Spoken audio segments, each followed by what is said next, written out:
It's great to be back with you this morning.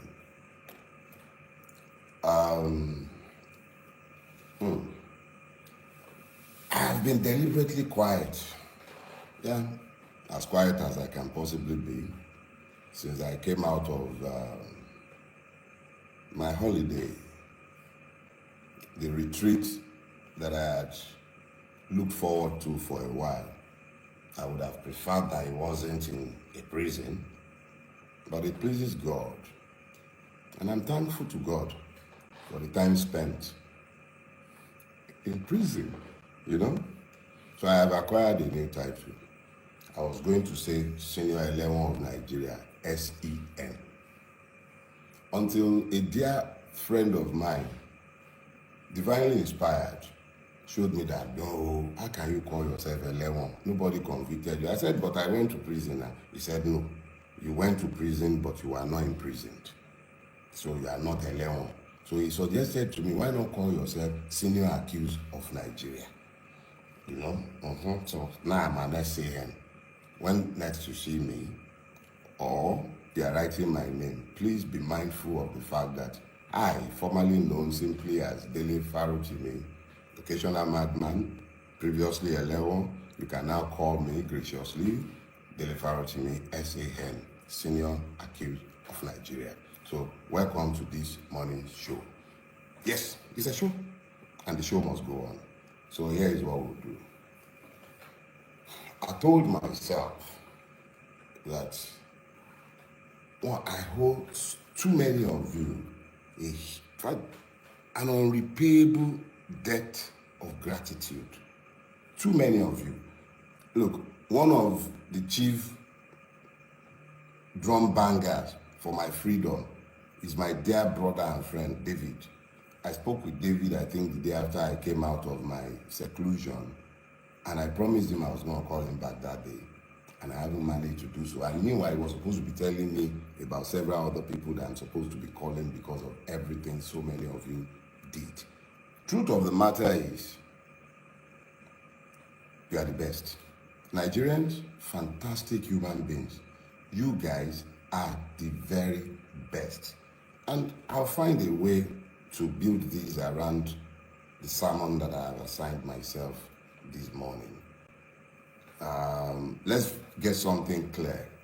I was going to title this, Thank You, Debt of Gratitude. I ran out of superlatives with which to either title these or to describe the whole lot of you. I even went ahead, I wrote my outline as usual because I didn't want to be derailed. And I was convinced that this is what I was going to be speaking to this morning, although I eventually titled it The Road to Freedom. Is that what we called it? Now, I can't really remember, but I believe that is what it was. Or is it The Walk to Freedom? Whatever. The key thing is, I had one message planned. And it was planned, I believe, with my own carnality. And I'm as carnal as any one of you. I'm completely human with all of my hybrises and everything. And I've had 21 days to prepare for what I believe will be the next stage in the battle, that the war, because I knew that that stage had already been won. But let me quickly say this. Thank you. I thank you. I thank each and every one of you. I am deeply, deeply grateful for what you all did. The calls to my family, the amazing show of support. And it's easy for me to speak with specificity to certain persons. I could say, for instance, that Mr. Peter Obi came to the prison to see me.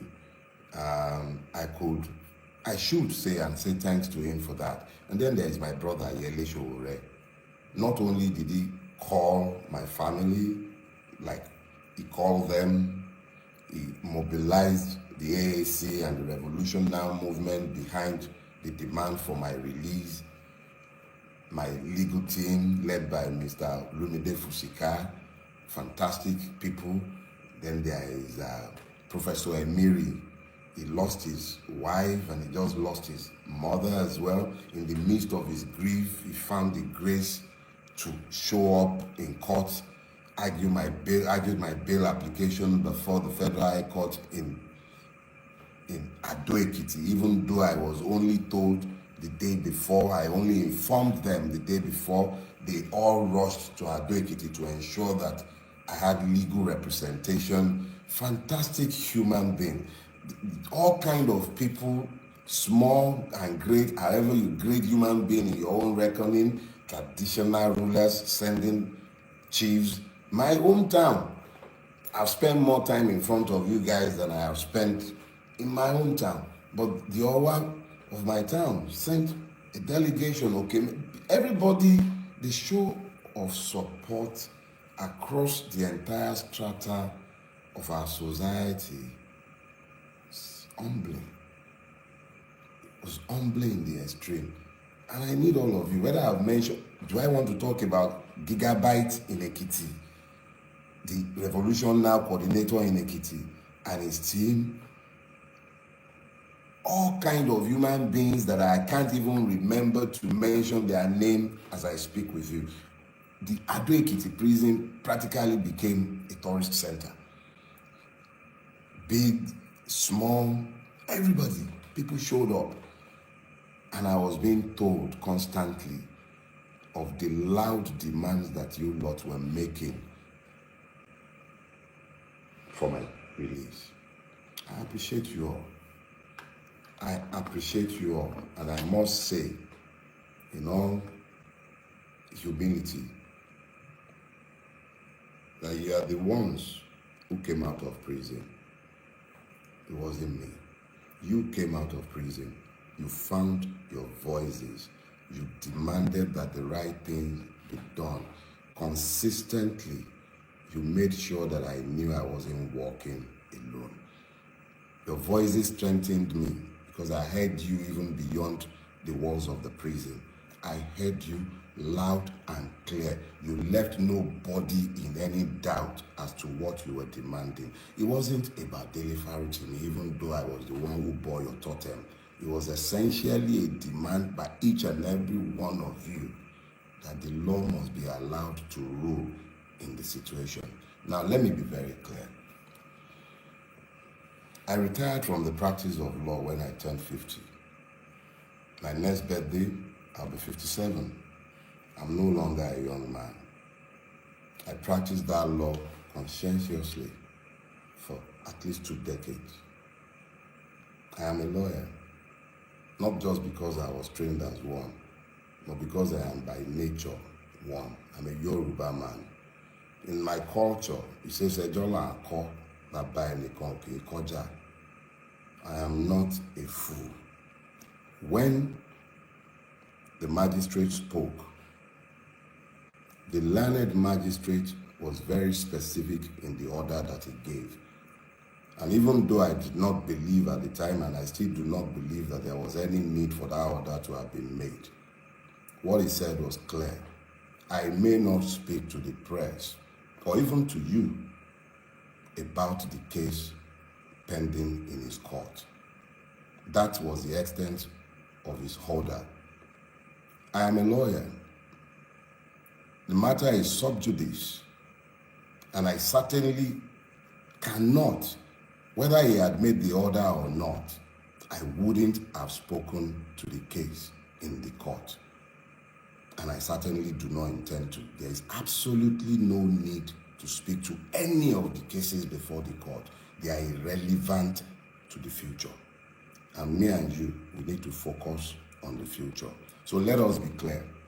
Assuming that the magistrate had made any such order, I would have been under a duty as a human being, even if I may not be a citizen, to disobey that order.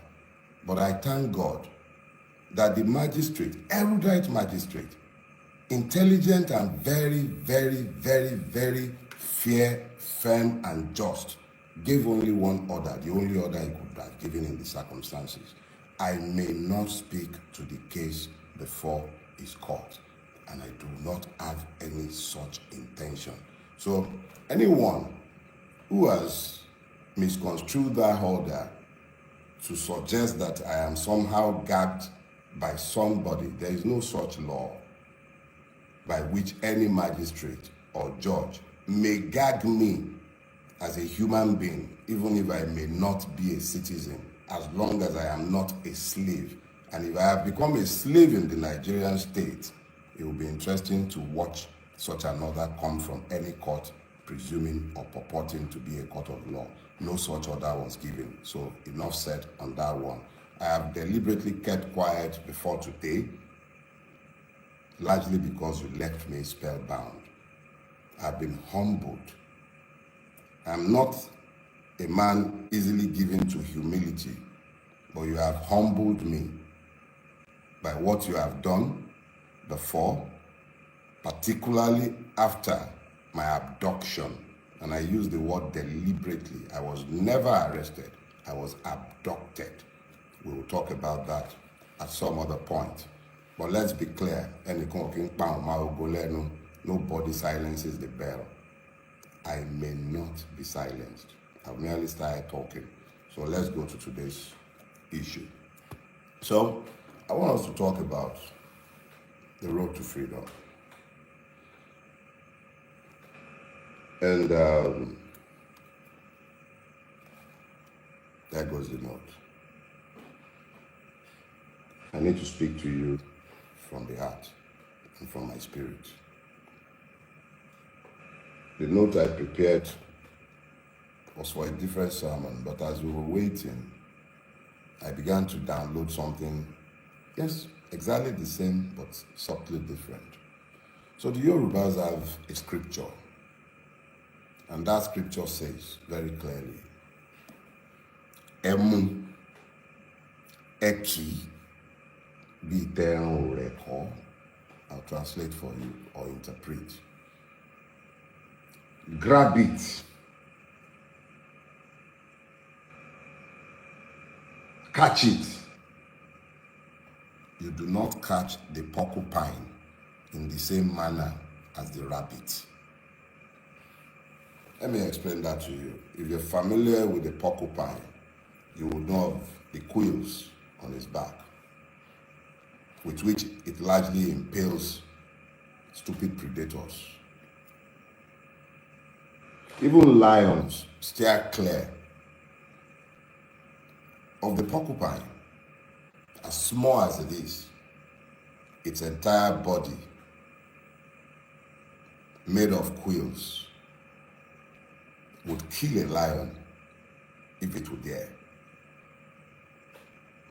Now, when that proverb came to my head in the course of this entire ordeal, I made the stupid error of thinking that I was the porcupine and that those who were coming after me were the unwary predator. But I received some sense this morning. Or let me just say, as I have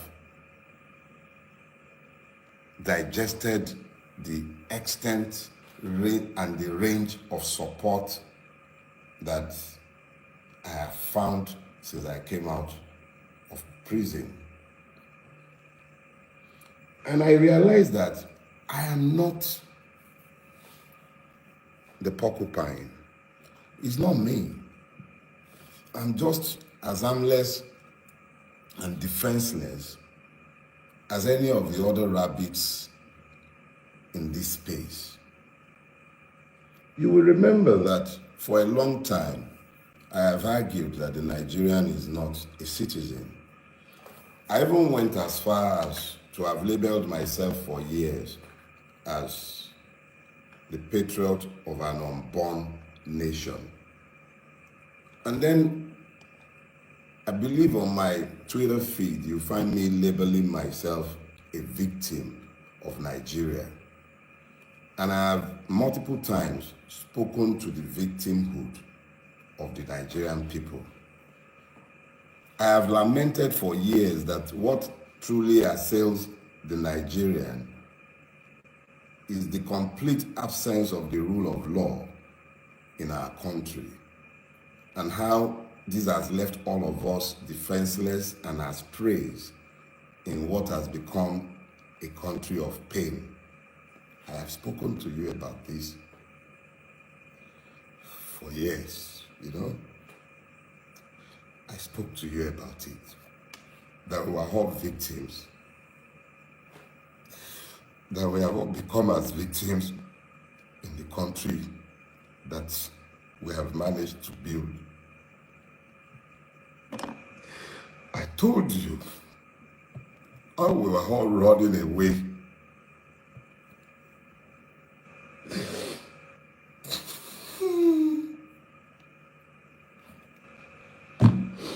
I told you how we were all running away from Nigeria because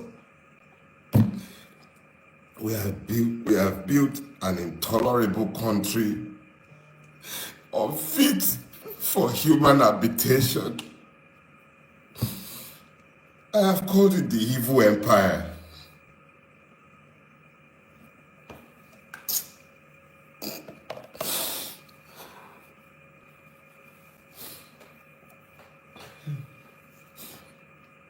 I have called it the evil empire. I've spoken to the fact that because of what we have all collectively tolerated, we have lost our country and we have become as slaves in the country that we have all built. And we are all to blame. It was the idiot standing behind pulpits as I'm speaking with you, preaching injustice and lies to the people and helping them to normalize the madness that has overtaken all of us. I said this for years.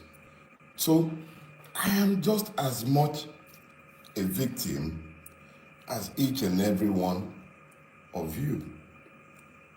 These are the first tears I have shed since my friend Ogunlanu died. I'm not given to tears, and I'm sorry. See, back to the issue. We all built this. We made this mess together, and it will take all of us to resolve the mess that we have made. It will take all of us. Without all of us functioning as one, the way you found the grace to function as one in the last month, you all acted as one. It wasn't about being Christian, being Muslim. They divided us along too many lines. Damn!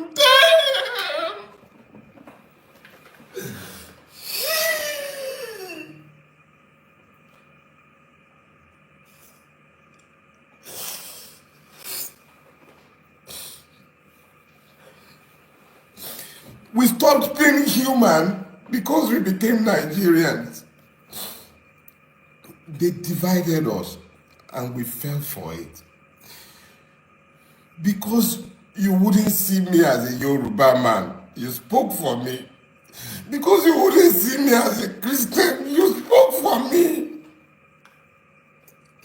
Because you spoke. Because you spoke. Because you spoke.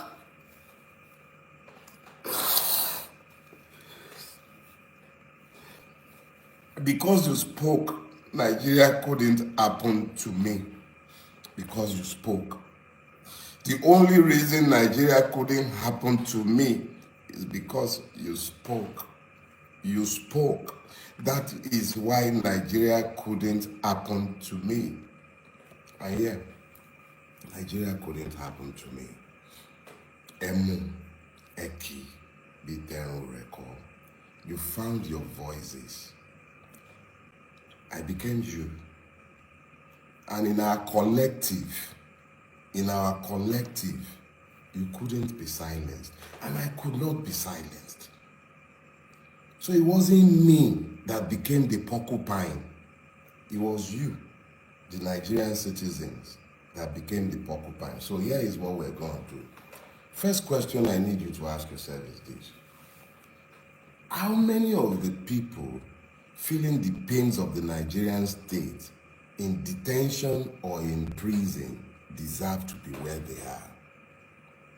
There's multiple people that I met in prison, and I will yet speak to my prison experience. But I assure you, I didn't shed a single tear. I was happy for the free accommodation. I didn't like the food and I didn't have to eat it. So I'm not talking about me in some pity form. I went to prison and I view it as a finishing school. It showed me exactly how ugly our country is. But because we have so many high-profile cases, or because the internet has brought this home to all of us, let's talk about Naomi, the former queen. Let's talk about Hamzat Oriyomi and the proprietors of that school in Ibadan. Exactly what is it that they have done that has earned them the need to be in prison? We should ask that question, but not because of them, but because of the many other persons without names that you and I have no knowledge of who are languishing in prison. Have you thought about that? If they will do that with those ones, what are they doing with those that nobody knows? They did it to me. You made it you. And because you made it you, they couldn't do it to me. Because our collective, acting together as one, turned the tide. The tide turned because we acted as one. Some Bulabas spoke for me. Obedience spoke for me. My brother in the Revolution Now movement, all of them spoke for me. Traditional rulers, you all spoke, and because you all spoke, I couldn't be treated the way each and every one of the other persons who do not deserve to be in prison were treated. The system resisted. I spent 21 days in captivity. 21 days. For those of you who are inclined to the spiritual, you understand the significance of 21 days. It pleased God that I should be kept in captivity for 21 days. The full cycle of a woman, the full cycle of Mother Nature. 21 days I was kept.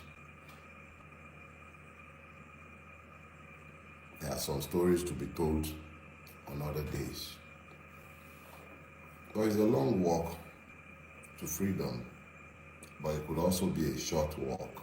It depends on each and every one of us. But the one thing that has become very clear to me, is that whatever we are going to get, we are going to have to act as one. We cannot continue to divide ourselves the way we've been horribly divided. We've got to act in concert, and in acting in concert, we should be able to achieve better results. Yorubas have this proverb. They say, it simply means that if the reptiles, snakes, would act together in concert, then they will not die the way they die, since they rarely ever walk in pairs. We are the ones who have divided ourselves. My current travels, there is no traveling anything. Let me just say my current experiences or my past experiences, in my own candid opinion, highlight the need why we all have to act in concert. We need to agree what our own enlightened selfish interests might be. And I assure you, there are multiple interests, because there is nothing that afflicts one part of this country that does not afflict the other. There is nothing that afflicts me that I didn't see afflicting multiple others that I saw in prison. And I know of multiple cases on a day-to-day basis in Nigeria where the totality of the flaw or the completion of everything is found in the knowledge that the Nigerian is not a citizen. The struggle ahead of us is the one where we must demand to be citizens. Those of you who desire separate homelands, you are only going to get that when you become citizens. Unfortunately or fortunately for all of us, we are trapped in this monstrosity that is called Nigeria. If we are going to ever come out of the monstrosity, whether that be as different nations or whether that be as one, it would be because we found the courage to become citizens in the space we are occupying today, forget the contrived differences between us, and then ensure that as citizens, we exercise our free sovereign will to do with Nigeria, our home country today, as we care. So those of you who desire Oodua Republic or you're desiring Biafra, that's fine. But let's first of all become citizens here. And then we may, as citizens, exercising our sovereign will, have referendums where you can decide democratically, if these homelands should be created. That should be our clear thoughts right now, how to become citizens. You do not become citizens in a place unruled by law. So the struggle ahead of us is to insist on the rule of law in the country in which we live. There are many struggles ahead. I will be seeking legal reliefs and redress against everyone involved in my abduction. I shall be defending each and every one of the many suits, civil and criminal, that have been filed against me rigorously. When we are done, I shall myself be writing petitions to the LPDC, looking to ensure that some lawyers do not ever practice law in this country again. Let us be clear. I remain your brother. I remain you, Dele Farotimi, Esquire, S.A.N., senior accused of Nigeria, victim of Nigeria, but a conscious victim, capable of articulating the conditions of the victim. I am not a victim again. I am a threat. That's what my brother Baldwin says. So,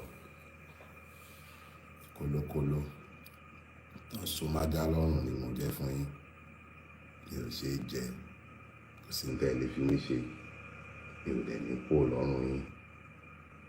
Tolerate me ni o. As long as we have to continue pretending that we're a democracy, you're gonna just have to tolerate me, okay? All right, guys. That's for you all. There isn't much more to say than to say thanks. For those who merely posted free Dele Farotimi, for those who stepped on the streets in Ekiti, Tanko Yunusa. Yeah, Tanko, thanks. Yeah. Sarah Ibrahim, thanks. 1,000,001 of you. Oh, yes, Ekinzo, my Ekiti brother. Those who I cannot even name in this moment. I thank you all. You deserve all the applause. You all stepped up. Like I was telling my brother Yele when we were talking, each and every person played the part that had been assigned to them of God, or they betrayed it. And each person knew exactly what they did. I thank Yele for his amazing support. Brother Peter Obi, Dad, I thank you all. And see you next week. You do not recall a bullet when it is fired. I cannot be silenced.